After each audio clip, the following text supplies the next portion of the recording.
Ya, Shalom para sahabat pelayanan. Ya, kita bertemu lagi di seri yang pertama ini. Ya, yang pertama-tama sekali ya saya mengucapkan ya selamat menyambut uh, orang asal sedunia. Ya, jadi saya ada seorang sahabat tadi dia mengantar kepada saya ya satu message melalui WhatsApp yaitu tentang satu sambutan perayaan khusus untuk orang asli atau orang asal di seluruh dunia. Ya, bukan saja di Malaysia ini, ya bahkan di mana-mana. Ya, jadi saya sangat bersyukur dan terima kasih kepada seorang sahabat ini yang dari kaum India. Ya, mereka merupakan sahabat kita di Johor ini yang ya sangat rapat dengan kita. Haleluya. Oke, yang pertama-tama sekali seperti mana yang saya pernah janjikan ya dari beberapa minggu yang lepas ya, jadi pada hari yang baik ini saya berkesempatan ya untuk menyajikan ya satu tema ya firman Tuhan yang berkaitan tentang fitnah ya, fitnah kepada Tuhan kita ataupun kepada agama kita, kepada kepercayaan kita yang dilontarkan oleh saudara mara kita, orang-orang sekeliling kita, atau ya para agamawi yang ada di luar sana. Jadi yang pertama-tama pada pagi hari ini ya saya ucapkan selamat beribadah kepada sahabat ya, rakan-rakan, saudara mara ya yang beribadah pada hari Ahad. Ya, selamat beribadah dan Tuhan memberkati kalian. Jadi ya, mari pada saat ini ya kita membacakan teks firman Tuhan ini sebelum kita meneruskan ya apa yang Tuhan kehendaki lewat daripada firman Tuhan ini, supaya kita dapat ya mengetahui selanjutnya dan lebih lagi tentang perkara ini ya. Dan terima kasih sekali lagi pada followers kita di YouTube dan juga para sahabat pelayanan ya yang menanti-nantikan ya tema firman Tuhan ini atau tema khotbah ini. Dan terima kasih karena Anda menonton bersama ya, dan terima kasih juga kepada mereka yang akan menonton video ini. Dan kita percaya sedikit sebanyak dapat membantu ya, memberi manfaat khususnya kepada kehidupan rohani kita masing-masing. Mari kita lihat di Matius pasal 27 ayat 11 sampai 18. Kita akan baca bersama-sama ya.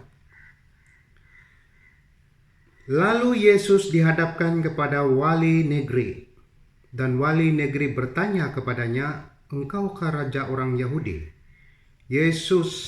Jawab Yesus, "Engkau sendiri mengatakannya." Tetapi atas tuduhan yang diajukan imam-imam kepada kepala dan tua-tua terhadap dia, ia tidak memberi jawab apa-apa. Maka kata Pilatus kepadanya, tidakkah engkau dengar betapa banyaknya tuduhan saksi-saksi ini terhadap engkau?" Tetapi ia tidak menjawab satu kata pun, sehingga wali negeri itu sangat heran.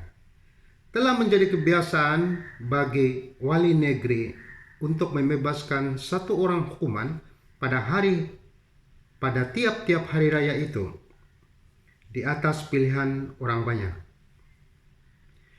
Dan pada waktu itu ada dalam penjara seorang yang terkenal jahatnya yang bernama Yesus Barabas. Karena mereka sudah berkumpul di sana, Pilatus berkata kepada mereka, "Siapa yang kamu kehendaki bebaskan bagimu? Yesus Barabas atau Yesus yang disebut Kristus?" Ia memang mengetahui bahwa mereka telah menyerahkan Yesus karena dengki. Haleluya. Mari kita berdoa. Tuhan Bapa Surgawi, yang pertama-tama pada pagi ini hamba-Mu ini sangat bersyukur karena sekali lagi hamba-Mu dipercayakan oleh-Mu Tuhan untuk menyampaikan kebenaran firman Tuhan.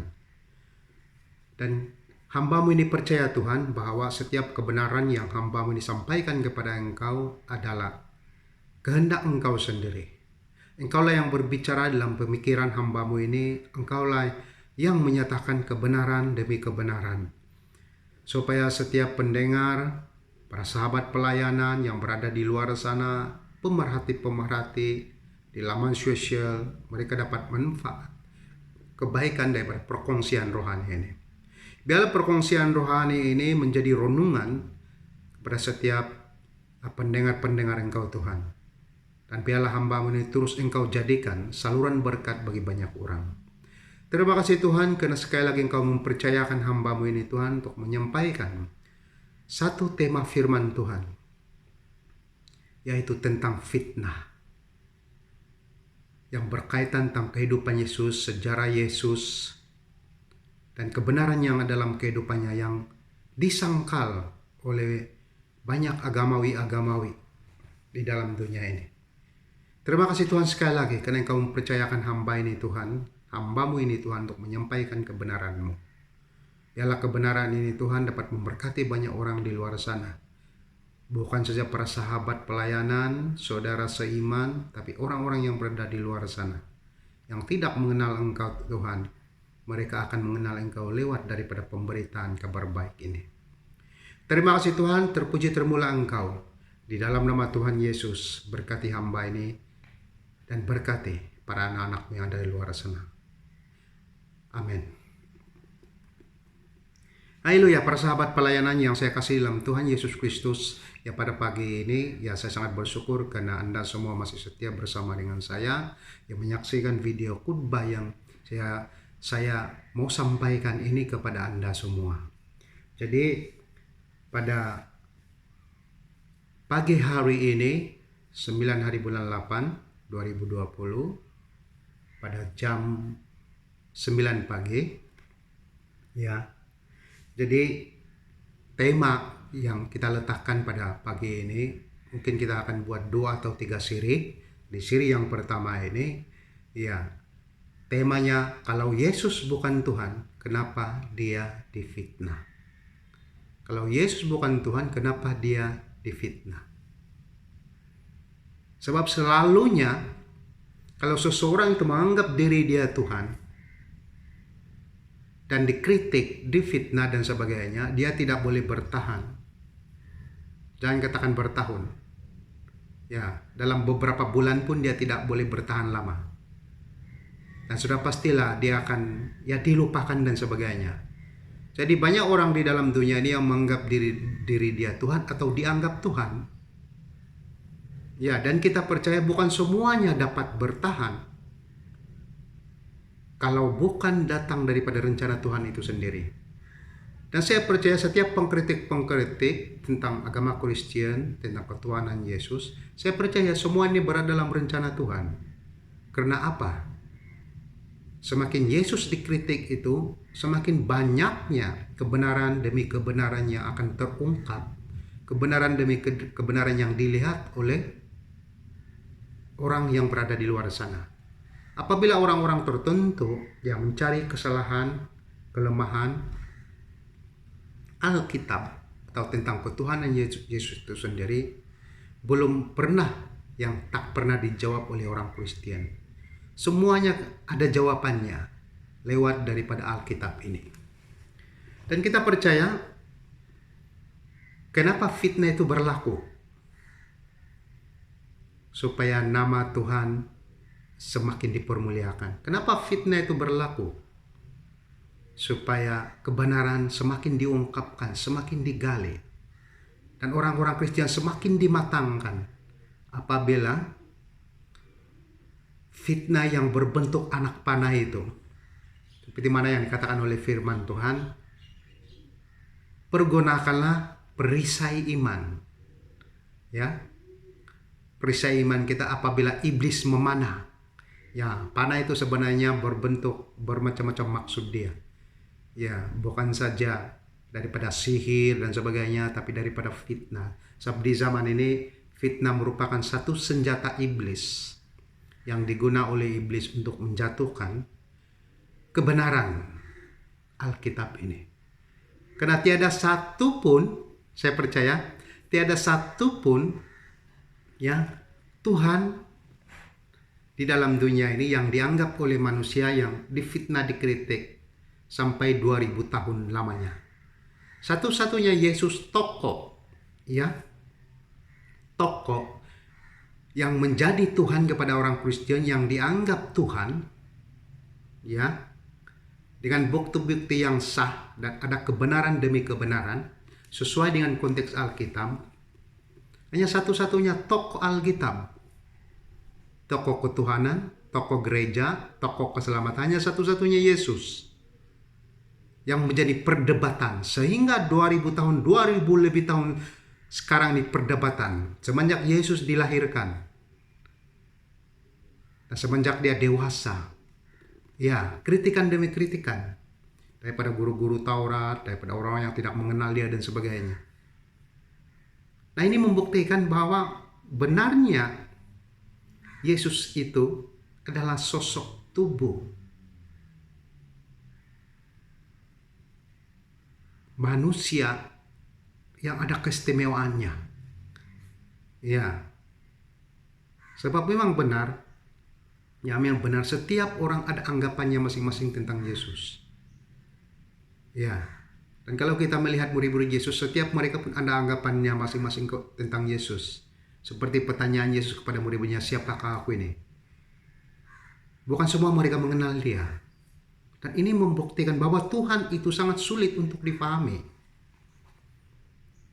Kecuali Simon Petrus. Dan ada beberapa orang lagi.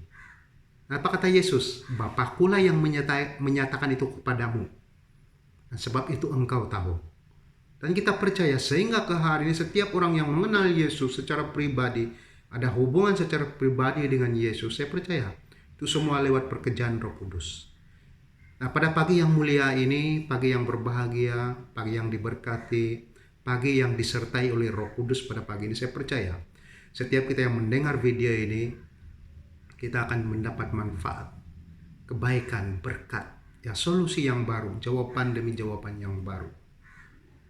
Ya, dan saya percaya Tuhanlah yang berkuasa di atas kita semua lewat daripada pemberitaan kabar baik ini. Mari kita lihat firman Tuhan. Lalu Yesus dihadapkan kepada wali negeri dan wali negeri bertanya kepadanya, engkau ke raja orang Yahudi? Jawab Yesus, engkau sendiri mengatakannya. Nah, dan kamu tahu wali negara ini yang bertanya kepada Yesus, engkau ke raja orang Yahudi? Ini pernyataan daripada mana? Ini daripada luar. Tentunya daripada orang-orang Yahudi, tentunya daripada guru-guru Taurat, tentunya daripada orang-orang yang memfitnah dia. Ya, namun mereka tidak sadar gelaran itu sebenarnya, saya percaya ada dalam rencana Tuhan. Dan sebab itulah gelaran itu wujud dalam kehidupan Yesus, raja orang Yahudi. Sebab di zaman ini menurut sejarah mereka mencari-cari raja. Sebab mereka tidak suka dengan pemerintahan Romawi. Mereka tidak suka dengan Herodes. Ya, mereka tidak suka. Mereka tidak suka dengan pemerintahan-pemerintahan yang bersilih ganti, ya, memerintah di Yerusalem atau memerintah bangsa mereka ini, bangsa Yahudi ini. Dan sebab itulah mereka menunggu-nunggu siapakah raja yang sebenarnya yang Tuhan antar. Dan masa ini perdebatan yang sangat, ya, rumit, sangat rumit. Ya, setiap orang ada cara pikirnya sendiri menanggapi siapakah Yesus ini. Dan sebab itulah ini wali negara pun bertanya sedemikian rupa. Benarkah engkau ini raja orang Yahudi? Ya, so itu yang dia dengar. Jadi ada dua tanggapan di sini nih. Tanggapan yang pertama kepada orang yang percaya benar Yesus adalah raja Yahudi yang dihantar oleh Tuhan. Raja Yahudi secara rohani. Kedua, tanggapan yang kedua daripada orang-orang yang menyangkal tak percaya dia. Mereka percaya Yesus ini adalah raja Yahudi yang dibuat-buat, diangkat orang. Karena dia memiliki, ya, kuasa supernatural, boleh menyembuhkan penyakit, dan dia ada kehebatan, ya, kehebatannya tersendiri. Nah, sebab itulah dianggap seperti itu. Satu anggapan. Nah, orang yang menyangkal yang tidak percaya Yesus itu, mereka bukan saja cemburu ya, tentang kehadiran Yesus di kalangan mereka, di negeri mereka, ya, tapi mereka semuanya takut kehilangan kuasa, khususnya guru-guru Taurat yang bekerja dengan orang-orang Romawi ini, bekerja dengan kerajaan Romawi di zaman itu.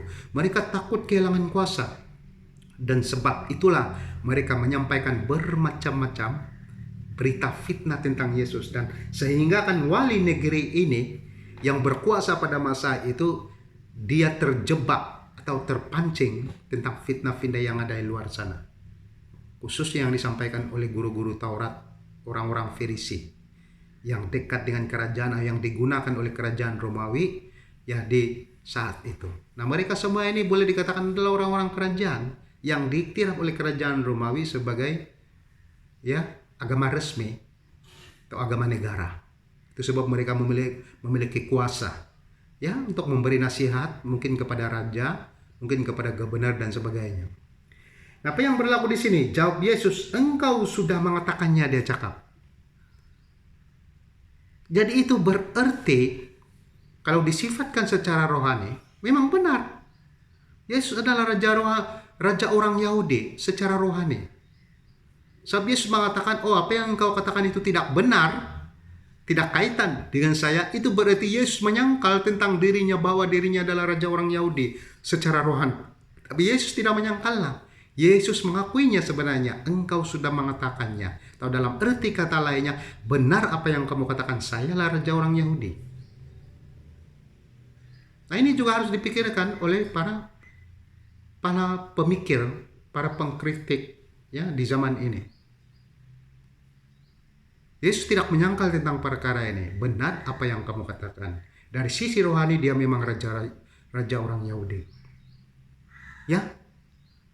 Kenapa harus itu terjadi? Ya, kita harus paham Yesus itu berbangsa Yahudi. Dan kita harus paham Injil itu bermula dalam bangsa Yahudi sebelum disebarkan di seluruh dunia. Dan Alkitab ini pun ditulis oleh orang Yahudi juga. Jadi hebatnya suku Yahuda ini daripada Israel yang Tuhan pakai untuk melahirkan juru selamatnya. Tahu Tuhan pakai ya untuk cara dia datang ke dalam dunia ini menggunakan rupa bentuk manusia untuk menyatakan kebenaran, yaitu Tuhan Yesus. Kita harus paham di sini. Banyak orang mengatakan Yesus itu manusia biasa. Yes. Kalau itu tubuh manusianya, itu tubuh manusia. Kenapa kita sebut dia Tuhan Yesus? Sebab dia juga merupakan Tuhan. Ya, sekali lagi saya ulangi sekali lagi ini. Setiap kali saya berbicara tentang perkara ini, saya mau beritahu perkara ini. Karena ini adalah ya bukti-bukti di mana gambaran Tuhan itu kelihatan jelas dalam kehidupan Yesus. Ya, sewaktu dia menangis, dia lapar, ya sewaktu dia kesakitan dan sebagainya. Itu sifat-sifat manusianya. Sifat-sifat manusianya karena dia tinggal dalam tubuh manusia. Tapi apabila dia menyembuhkan sakit orang, dia menuduhkan ya danau yang airnya sedang bergelora, ada ribut taufan dan sebagainya. Ya. Dan apabila dia meminta makanan, ya khususnya kisah 5.000 orang yang diberi olehnya makanan. Ya, itu adalah sifat-sifat Tuhannya. Sesuatu yang supernatural yang di luar pemikiran manusia yang berlaku dalam kehidupan Yesus yang dilakukan oleh Yesus sendiri, nah itu Tuhannya. Sebab tiada satupun manusia biasa dapat melakukan itu. Dan kita sangat susah percaya kalau cerita dongeng daripada agama yang lain, yaitu tiada bukti historis, bahkan tiada sejarahnya. Itu daripada mulut ke mulut dan diceritakan dan dituliskan. Tapi kita punya ini, Alkitab kita ini sudah 2000 tahun lampau. Dan bukan itu saja. Kalau perjanjian-perjanjian lama ini yang dikatakan oleh Dr. Bambang Nursena, 5.000 lebih manuskrip ya perjanjian lama ini, daripada bahasa Ibrani sampai bahasa Yunani. Ya, jadi memang benar Alkitab ini dia bukan baru. Kalau kita mengatakan agama-agama lain itu lebih lama, Ya, ada yang baru berumur 1400 tahun kewujudan agamanya. Ya, dan kita tidak tahu sejauh mana kebenaran dia. Tapi yang kita punya ini, Alkitab ini, ya berumur 2000 tahun lebih. Ya, jangan kita berpikiran, ya ini cetakan baru. Tapi perkara yang tertulis di dalam ini, itu usia dia. Nah, jadi kita harus paham bahwa kebenaran itu sebenarnya dia ada bukti-bukti. Ya, sebab bukanlah ia dicipta oleh manusia, tapi ia memang datang daripada Tuhan. Nah, kita harus paham tentang perkara ini. Dan sebab itulah Yesus menjawab di sini, engkau sudah mengatakannya. Sedikit pun Yesus tidak menyangkal tentang perkara ini. Bahkan Yesus menerimanya. Nah, ayat yang ke-12. Tetapi atas tuduhan yang diajukan imam-imam kepada dan tua-tua terhadap dia, ia tidak memberi jawab apapun. Maka kata Pilatus kepadanya, tidakkah engkau dengar betapa banyaknya tuduhannya saksi-saksi ini terhadap engkau? Coba kita pikir pada saat ini. Apa yang dikatakan oleh firman Tuhan di sini ini? Kata Pilatus kepadanya, tetapi di atas tuduhan yang diajukan imam-imam kepada dan tua-tua terhadap dia, dia tidak memberi jawab apapun. Maka kata Pilatus kepadanya, tidakkah engkau dengar betapa banyaknya tuduhan saksi-saksi ini terhadap engkau? Yesus tidak menjawab setiap tuduhan itu, dan saya percayakan tuduhan itu terlalu banyak. Dan Yesus tidak akan membuang masa dengan perkara-perkara yang seperti ini. Karena satu tujuan dia harus pergi ke kayu salib. Dan harus dihukum. Coba kalau pada masa ini Yesus adalah manusia biasa. Sudah pasti dia akan berusaha melarikan diri daripada hukuman mati. Hukuman rejam atau hukuman salib. Sudah pasti dia melawan mereka. Ya, saya tidak benar apa yang mereka katakan itu. Ya, sudah pasti dia akan melawan. Tidak benar, mereka memfitnah saya dan sebagainya. Tapi Yesus lebih suka memilih untuk berdiam diri apabila dia dituduh seperti itu. Nah, ini membuktikan dia benar adalah Tuhan yang menebus dosa manusia. Sesuai dengan konteks perjanjian lama, dia adalah anak domba yang akan dikorbankan. Nah, sebab itulah Yesus berdiam diri. Coba kita imagine kalau kita melihat anak domba di dalam perjanjian lama. Bahkan di zaman Yesus masih ada domba-domba yang dikorbankan.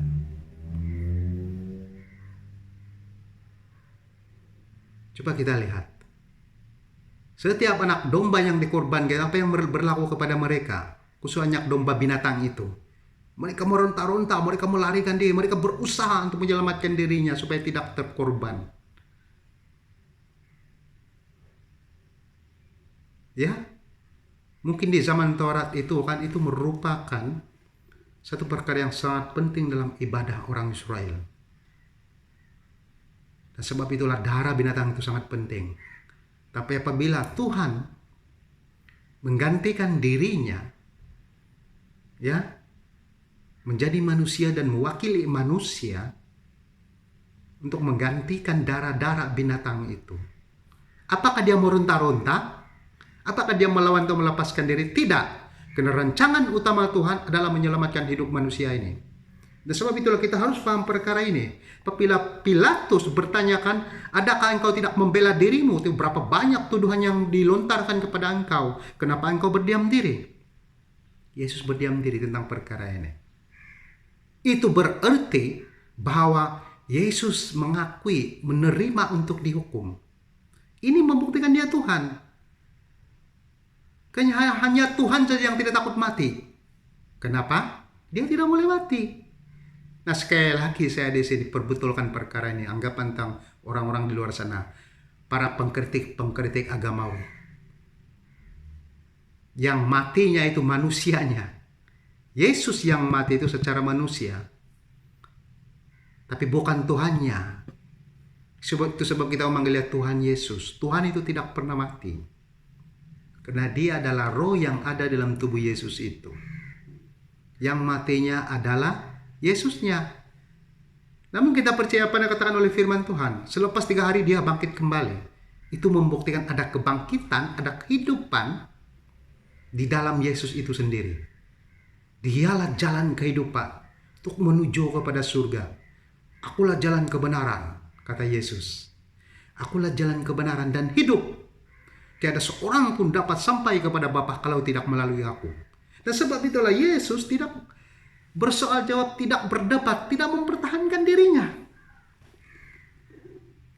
Berbanding dengan binatang-binatang, anak-anak domba, binatang-binatang yang secara Taurat, ya, meronta-ronta binatang nih kalau diikat, ya, untuk melepaskan diri. Karena tahu dia dikorbankan. Tapi Yesus ini malahan dia memberikan hidupnya. Dan saya percaya kalau dia bukan Tuhan, orang adalah manusia biasa di masa ini, dia akan menyelamatkan dirinya dengan apa secara sekalipun.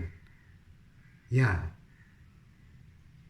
Karena dia sengaja mencari nama ataupun menjadikan dirinya seperti Tuhan. Selalunya manusia yang akan menjadikan dirinya seperti Tuhan, mereka akan melarikan diri daripada permasalahan. Mereka akan melarikan diri daripada hukuman. Bahkan mereka tidak sanggup mati. Nah, selalunya ini sifat-sifat manusia yang menjadikan diri dia seperti Tuhan. Tapi Yesus ini apa yang berlaku? Yesus berdiam diri. Masih ingat semasa Yesus berada di Taman Getsemane? Apa yang berlaku? Ini pun disalah tafsir oleh agama-agama. Kenapa dia Tuhan? Tapi dia minta kekuatan kepada Tuhan. Kita harus ingat. Yang minta kekuatan itu adalah manusianya. Dia tinggal dalam tubuh manusia yang lemah ini. Yang lapar, yang menangis, yang bersedih. Perlu dia berdoa kepada Bapaknya. Minta kekuatan kepada Bapaknya. Nah, dia tinggal dalam manusia yang lemah ini, yang penuh dosa ini. Yang akan menuju ke Golgota, menuju ke kayu salib. Dia harus meminta kekuatan daripada Tuhan. Ataupun daripada Allah Bapaknya. Itu sebab Bapakku, beri aku kekuatan, sampai malaikat turun untuk memberi dia kekuatan. Tapi apa katanya? Kita jangan silap di sini. Biarlah kehendakmu yang terjadi, tapi bukan kehendakku. Biarlah kehendakmu, tapi bukan kehendak. Itu sebab masa Yesus disoal jawab oleh Pontius Pilatus di sini, dia berdiam diri. Sebab apa katanya di Taman Getsemani? Biarlah kehendakmu yang terjadi. Biarlah kehendak Bapa yang terjadi. Kehendak Tuhan yang terjadi. Nah, kita harus paham di sini. Ayat 13. Ayat 14. Tetapi ia tidak menjawab satu kata pun, sehingga wali negeri itu heran. So, wali negeri itu dia tahu, dia Yesus difitnah. Ya, tidak seharusnya seorang agamawi, seorang yang mengajarkan tentang firman Tuhan, tentang kebaikan harus digantung, harus disalibkan, harus dirajam, dibunuh. Semuanya dalam aturan-aturan Romawi, kerajaan Romawi di masa itu, tiada hukuman yang terlalu berat sampai dibunuh bagi orang yang dianggap penyesat-penyesat soal yang berkaitan tentang agama. Tidak ada. Yang mau membunuh Yesus ini sebenarnya guru-guru Taurat adalah orang-orang Yahudi, penyangkal-penyangkal dia. Adalah orang yang kehilangan kehilangan kuasa. Mereka takut kehilangan kedudukan. Kalau Yesus naik satu hari nanti, mungkin dia menjadi ketua agama dan sebagainya, diangkat oleh kerajaan Romawi. Nah, habislah mereka. Sebab mereka semua ini adalah gila kuasa, gila duit. Ya, mereka ini gila kedudukan semuanya. Sebab itulah orang sanggup memfitnah, menjatuhkan orang dan sebagainya. Dan sehingga ke hari ini perkara ini masih terjadi. Ya, banyak agamawi dalam kerajaan, dalam sebuah negara itu. Mereka ini kelihatan alim ulama, orang-orang baik. Tapi di belakang macam-macam kerja orang bikin. Macam-macam pekerjaan yang zalim orang bikin untuk menjatuhkan seseorang. Nah, begitulah dengan guru-guru Taurat ini. Itu yang mereka lakukan terhadap Tuhan Yesus ini. Dan kita jangan lupa, ada juga orang-orang Yahudi, guru-guru Taurat yang telah bertobat. Yang telah bertobat mengikuti Yesus. Karena mereka melihat kebenaran tentang kehidupan Yesus, siapakah Yesus ini. Tapi orang-orang ini, mereka adalah orang-orang apa yang dikatakan oleh Yesus, seseorang yang mau melakukan dosa dan tidak mau bertobat, mereka akan melakukan dosa selama-lamanya. Sampai bila-bila. Sebab mereka ini dipakai oleh iblis. Sebab itulah mereka melakukan dosa sampai bila-bila dan tak mungkin akan bertobat. Dan sebab itulah apa yang berlaku di ayat 14 ini, keheranan wali negeri itu. Sebab Yesus berdiam diri, tidak membela dirinya. Itu berarti dia mau menyerahkan dirinya kepada penghukuman. Dan kita jangan heran tentang perkara ini. Perkara ini harus terjadi. Kalau perkara ini tidak terjadi, tidak tergenapilah nubuatan para nabi dan perjanjian lama ini, kitab perjanjian lama ini. Tapi perkara ini harus terjadi. Harus terjadi. Supaya kegenapan itu membuktikan bahwa benar apa yang dikatakan oleh Tuhan lewat daripada perjanjian lama ini, lewat daripada nubuatan-nubuatan para nabi. Dan sebab itulah ia harus terjadi. Dan sebab itulah mengherankan wali negeri itu bahwa Yesus lebih suka berdiam diri dan tidak mempertahankan dirinya. Dengan banyaknya tuduhan-tuduhan untuk menjatuhkan Yesus, bahkan mengheret Yesus ke muka pengadilan, bahkan menjatuhkan Yesus sampai hukuman yang lebih berat, yaitu hukuman mati. Mari kita lihat. Telah menjadi kebiasaan bagi wali negeri untuk membebaskan satu orang hukuman pada tiap-tiap hari raya itu atas pilihan orang banyak. Nah, jadi ini satu aturan di Yerusalem, ya, dan saya percaya aturan ini dipersetujui oleh kerajaan Romawi. Ya, tiap-tiap hari raya mereka membebaskan satu orang yang bersalah dan memasukkan yang lain di dalam hukuman orang yang dianggap bersalah. Ayat yang 16. Dan pada waktu itu ada di dalam penjara seorang yang terkenal kejahatannya yang bernama Yesus Barabas. Nah, kita harus paham di sini ya. Ada dua Yesus. Yesus Kristus dan Yesus Barabas. Ini Yesus Barabas ini terkenal dengan kejahatan. Ya, dia seorang pembunuh, perompak. Ya, boleh dikatakan mafia di zaman itulah. Paling terkenal Yesus Barabas ini. Nah, kadang-kadang para pengkaji agama, ya, para pemutar-pemutar belit daripada agamawi ini, mereka memutar belit ini. Ya, Yesus Kristuslah perompak. Yesus Kristuslah pengajar ajaran sesat dan sebagainya. Nah, dan Yesus Barabas ini adalah orang baik dan sebagainya. Tapi kita jangan heran. Karena firman Tuhan ini berbicara tentang kebenaran. Walaupun mereka memutar belit di luar sana, Alkitab ini tak boleh diputar belit. Dia akan tetap memberitahu kebenaran.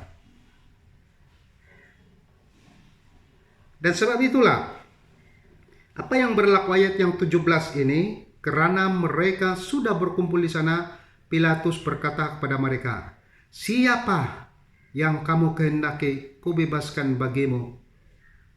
Yesus Barabas atau Yesus yang disebut Kristus? Nah, itu yang dikatakan oleh Pontius Pilatus. Dua di sini dia catat. Satu yang sudah lama dalam penjara, yang menunggu hukuman. Ya, Yesus Barabas namanya. Dan satu sekarang ini, yaitu Yesus Kristus, yang dituduh oleh Anda semua sebagai seorang pesalah. Mana satu? Nah, sehingga ke hari ini kita mau berbicara tentang perkara ini supaya orang lebih mengenal lagi dan memahami lagi tentang perkara yang berkaitan. Supaya kita tidak dipesongkan lagi oleh ideologi-ideologi, ajaran-ajaran yang salah yang berada di luar sana. Sehingga kan itu menyebabkan banyaknya orang-orang Kristen yang tidak membaca Alkitab, yang tidak mencari kebenaran, mereka ditipu. Kita harus paham di sini. Ya, ada dua Yesus. Yesus Barabas dan Yesus Kristus. Dan Yesus Barabas ini adalah mafia yang terkenal di zaman itu. Dan ia merupakan seorang penjahat yang cukup terkenal. Dan tinggal menunggu hukuman mati. Karena menurut ya hari raya, setiap hari raya, dan menurut Taurat, persetujuan daripada kerajaan Romawi di zaman itu, setiap hari raya itu membebaskan satu orang penjahat. Ya samalah di negara Malaysia ini. Ya, raja itu boleh mengampuni. Ya, saya tidak tahu bagaimana perundangan negara ini, mungkin selepas hari raya apakah, saya tidak tahu. Tapi kalau di Malaysia ini, raja ada hak untuk mengampuni setiap pesalah. Boleh meringankan hukumannya atau boleh membebaskan dia daripada tali gantung. Nah, ini kuasa raja. Tapi di zaman ini, di zaman Pontius Pilatus, ya kerajaan Romawi, ya yang sedang memerintah Yerusalem pada masa itu, nah mereka juga ada perintah ataupun adanya aturan-aturan yang sedemikian rupa, yaitu membebaskan salah seorang daripada ribuan pesalah di setiap hari raya. Nah, sehingga ke hari ini kita melihat ini sepertinya tidak ada keadilan kepada Yesus. Orang-orang Kristen yang tidak melihat kepada visi dan misi penyelamatan ini, mereka akan melihat ini sepertinya tidak adil. Yang kita perkatakan di sini bukan karena soal dia harus datang ke kayu salib untuk dibunuh. Tapi yang kita persoalkan di sini ini adalah fitnah-fitnah yang menyangkal tentang ketuhanan Yesus. Nah, itu yang menjadi masalah di zaman ini. Karena adanya ayat-ayat ini yang disalahguna. Sehingga kan tidak lagi kelihatan visi misi Tuhan itu yang sebenarnya. Nah, ini dilakukan oleh agamawi di zaman ini. Nah, pada pagi hari ini saya mau menjelaskan perkara ini supaya kita sadar. Ya, kita sadar tentang kebenaran firman Tuhan ini. Dan Yesus sendiri tidak mengatakan apa-apa. Yesus tidak melawan mempertahankan diri dia, tidak, atau meminta rayuan, tidak. Yesus lebih suka berdiam diri. Itu berarti dia adalah Tuhan yang sanggup menyerahkan nyawanya bagi dunia ini, bagi orang-orang percaya, orang-orang pilihannya. Ya, itu tafsiran yang pertama. Tafsiran yang kedua, ya ini no comment. Dia mati untuk semua manusia. Ya, ini juga harus diterima. Ya, bukan orang-orang yang sudah dipilih saja, tapi untuk manusia. Dan saya percaya, ya ini merupakan satu teologi atau ideologi yang ya di luar dugaan, tapi kita percaya karena firman Tuhan menyentuh juga tentang perkara ini. Dia mati untuk semua manusia. Dia mati juga untuk semua orang yang dipilih. Ya. So, kalau perkara itu tidak terjadi, tidak mungkin sejarah ini akan berlaku. Nah, apa yang berlaku? Di ayat yang 18. Ia mengetahui bahwa mereka telah menyerahkan Yesus karena dengan dengki. Kita masih berada di dalam wilayah fitnah karena dengki. Nah, ini sangat berbahaya ini penyakit ini. Di zaman Yesus pun sudah wujud. Bahkan di zaman perjanjian lama pun sudah wujud tentang dengki ini. Ya, dengki ini kan apabila ada dengki di dalam hati kan, bermacam-macamlah fitnah yang akan berlaku kepada seseorang itu. Ya, jadi itulah yang dilalui Tuhan Yesus. Dia mengalami satu sejarah di dalam dunia ini yang bahkan menjadi perdebatan tentang ketuhanannya, tentang penyelamatannya, tentang pribadinya sendiri sebagai Tuhan dan Juru Selamat yang dianggap oleh orang-orang Kristen. Karena mereka melihat bukti apa yang ada dalam Alkitab ini. Bahkan di zaman Yesus, perkara itu sudah menjadi perdebatan. Sehingga ke hari ini, oh Yesus bukan Tuhan, Yesus manusia biasa, Yesus nabi dan sebagainya, Yesus itu rasul yang keberapa dan sebagainya. Nah, kita tidak heran. Kenapa kita tidak heran tentang perkara ini? Ya, Sebab iblis itu bekerja pada setiap pemikiran manusia, setiap agamawi. Kalau kita menginjili orang Jepun, ya mereka yang sudah berakar dalam kepercayaannya, ya mereka tidak beranggapan Yesus ini adalah Tuhan. Bahkan mereka beranggapan Yesus ini adalah dewa. Ya, dia adalah dewa dan dia memiliki kekuasaan supernatural, ya, di dalam kepintaran yang tersendiri. Ya, begitu. Ya. Kalau kita bertanya kepada orang-orang Cina, khususnya di negara Cina sana, yang beragama Buddha dan sebagainya, Yesus ini dianggap sebagai tabib. Ya, seorang tabib yang hebat, berbangsa Yahudi, boleh menyembuhkan penyakit begini, begitu, dan sebagainya. Nah, begitu juga dengan bertanya kepada bangsa-bangsa lain yang sudah berakar dalam agamanya. Mereka ada anggapan masing-masing tentang Yesus. Ini kita tidak mengherankan kalau ada banyak kritikan-kritikan sehingga ke hari ini. Karena di zaman Yesus pun sudah ada kritikan tentang Yesus. Bangsanya sendiri pun bukan semua percaya yang dia adalah Tuhan. Yang dia adalah kegenapan bagi perjanjian lama. Bukan semua percaya. Sehingga ke hari ini orang-orang Yahudi, nah adanya yang hanya percaya perjanjian lama, Torah. Ya, tapi tidak percaya perjanjian baru. Karena masih menunggu-menunggu ya kedatangan Tuhan, Sang Juru Selamat. Sehingga ke hari ini, ya, yang sudah menjadi Kristen ini adalah orang yang percaya Yesus itulah yang dijanjikan yang menyelamatkan dunia ini. Nah, tergolonglah kita semua yang percaya kepada Yesus. Jadi kritikan itu bukan masalah, penyangkalan itu bukan masalah. Karena murid Yesus sendiri pun, ya salah satunya yang pernah menyangkal Yesus pun Petrus. Dia pernah menyangkal. Ya, apa kata Yesus kepadanya?